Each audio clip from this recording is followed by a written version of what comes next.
Halo semuanya, kali ini kita bakal melakukan sebuah perjalanan yang unik, yaitu menelusuri jejak angka. Kita akan menemukan gimana sebuah konsep matematika yang kelihatannya abstrak bisa jadi sangat nyata dan punya makna, terutama saat kita melihatnya langsung di dunia sekitar kita, di tanah Toraja. Iya kan? Kayak matematika misalnya, kadang-kadang tuh rasanya jauh banget dari kehidupan kita sehari-hari. Cuma sekumpulan aturan dan simbol yang kita pelajari di kelas, tapi kayaknya susah banget buat disentuh. Tapi, gimana kalau kita bisa lihat angka-angka ini, terutama yang sering bikin bingung, kayak bilangan negatif, beraksi langsung di alam? Nah, perjalanan kita ke Toraja Indonesia bakal nunjukin hal itu ke kita semua. Oke, kita langsung mulai aja ya. Kita bakal lihat gimana caranya suhu, kedalaman, dan bahkan urusan ekonomi di Toraja bisa ngasih nyawa ke konsep bilangan bulat. Kita mulai petualangan kita dari tempat yang dijuluki negeri di atas awan. Nah, di sini kita langsung dihadapkan sama masalah di dunia nyata.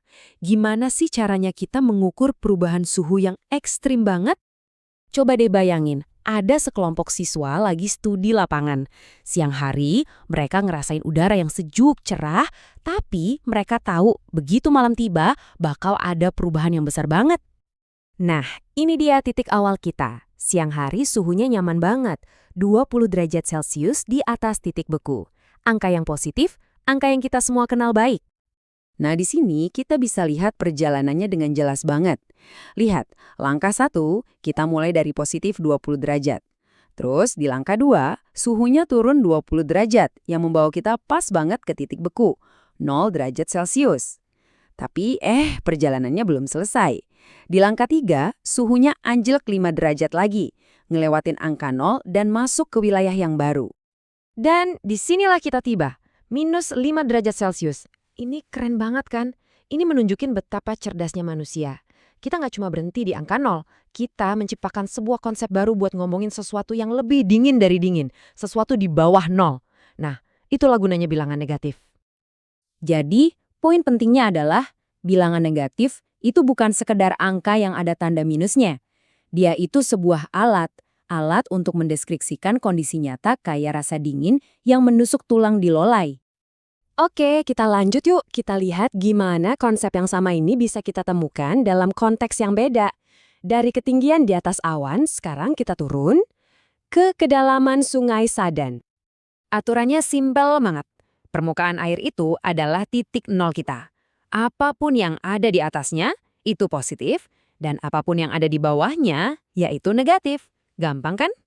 Cerita kita sekarang tentang seorang pemuda yang lagi cari batu hias di dasar sungai. Dia mulai dari titik nol, pas banget di permukaan air. Oke, dia menyelam sedalam 4 meter. Artinya posisinya sekarang ada di minus 4. Terus dia naik lagi 2 meter. Nah, perhatikan ya, gerakan naik itu gerakan yang positif. Jadi, gimana kita hitung posisi akhirnya? Udah kebayang belum perhitungannya? Yap, jawabannya adalah minus 2.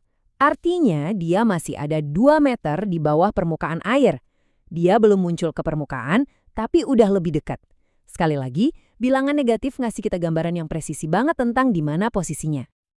Oke, dari alam kita lompat ke dunia ekonomi manusia di pasar bolu yang ikonik. Di sini, angka-angka punya arti yang beda banget, untung dan rugi. Kita ketemu sama seorang peternak. Dia berinvestasi, beli seekor anak kerbau. Tapi karena ada kebutuhan mendesak, dia terpaksa harus jual kerbaunya lagi dengan cepat. Yuk, kita bedah transaksinya di sini. Harga belinya 10 juta rupiah. Tapi dia terpaksa jual lagi dengan harga 8 juta rupiah. Hitungannya sederhana. Harga jual 8 juta dikurangi harga beli 10 juta. Hasil akhirnya, seperti yang bisa Anda lihat, adalah minus 2 juta rupiah. Nah, dalam dunia keuangan, tanda negatif ini punya arti yang kuat banget. Itu bukan sekedar angka, itu adalah sebuah cerita. Cerita tentang kerugian, uang yang hilang dari kantong si peternak. Ini contoh yang sempurna banget gimana bilangan negatif dipakai buat mengukur hasil finansial. Sekarang, ayo kita sambungkan semua potongan cerita ini. Ini semua bukan cuma pelajaran matematika yang acak loh, ini tentang sebuah pengetahuan yang udah tertanam dalam kearifan lokal. Pertanyaan ini fundamental banget. Kenapa sih penting buat ngerti suhu di bawah nol? Atau apa artinya kerugian finansial? Jawabannya ada pada cara hidup mereka. Pemahaman ini adalah kunci buat mereka untuk bertahan hidup dan berkembang. Misalnya di pertanian, melacak perubahan suhu, baik yang positif maupun negatif, itu penting banget buat nentuin kapan waktu tanam yang paling pas.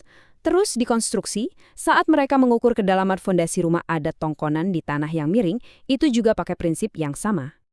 Jadi, inilah inti dari penelusuran kita.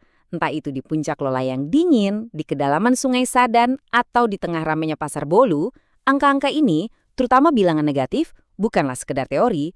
Mereka adalah sebuah bahasa, sebuah penemuan yang kita ciptakan untuk memahami dan menjelajahi dunia di sekitar kita dengan lebih akurat. Dan ini meninggalkan kita dengan satu pertanyaan terakhir. Setelah melihat gimana angka-angka ini hidup di Toraja, coba deh Anda pikirkan sejenak, di mana ya angka-angka negatif bersembunyi dalam kehidupan Anda sendiri? Mungkin di laporan rekening bank? Di termometer luar jendela? Atau jangan-jangan di tempat yang nggak pernah ada duga sebelumnya?